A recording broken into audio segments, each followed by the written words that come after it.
former Facebook president Sean Parker is sounding the alarm about the potentially addictive nature of social media. Like, what is that doing to people's brain? Speaking at an Axios event Wednesday, Parker, who worked with Mark Zuckerberg to develop Facebook, with a bombshell claim, saying the site was intentionally built to hook you.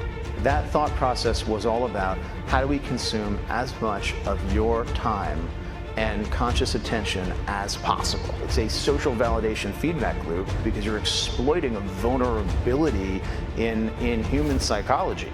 The 38-year-old mogul admits he, along with other pioneers of social media, knew what they were doing. We understood this consciously, and we did it anyway. Facebook estimates its more than 2 billion users spend about 50 minutes per day on its apps, including Instagram and Messenger. It literally changes your relationship with society, with each other. While the medical community has yet to classify social media as addictive like alcohol or gambling, one recent study found that participants who appeared to use social media most compulsively showed changes in the part of the brain that controls impulse. I feel tremendous guilt. I think we all knew in the back of our minds, even though we feigned this whole line of like there probably aren't any really bad unintended consequences. I think in the back, deep recesses of our minds, we kind of knew something bad could happen. But I think the way we defined it was not like this. It literally is a point now where I think we have created tools that are ripping apart the social fabric of how society works. That is truly where we are. And I would encourage all of you as the future leaders of the world to really internalize how important this is. If you feed the beast, that beast will destroy you. If you push back on it, we have a chance to control it and rein it in. And it is a point in time where people need to hard break from some of these tools and the things that you rely on. The short-term dopamine-driven feedback loops that we have created are destroying how society works. No civil discourse, no cooperation, misinformation, mistruth. And it's not an American problem. This is not about Russian ads. This is a global problem.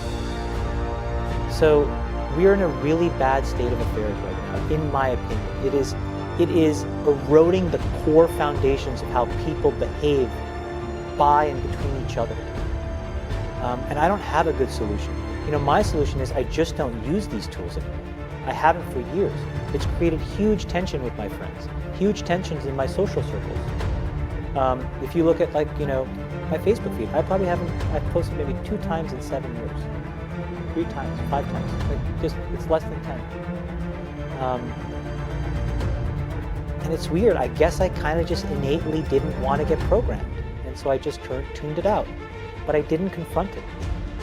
And now to see what's happening, it really bums me out.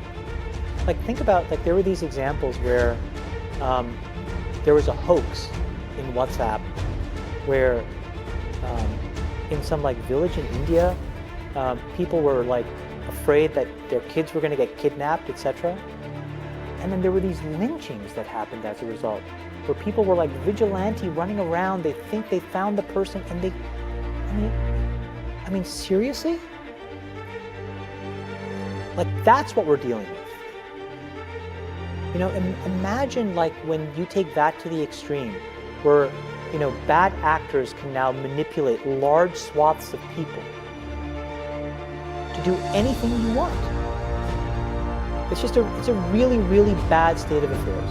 And we compound the problem, right? We curate our lives around this perceived sense of perfection because we get rewarded in these short-term signals, hearts, likes, thumbs up, and we conflate that with value and we conflate it with truth.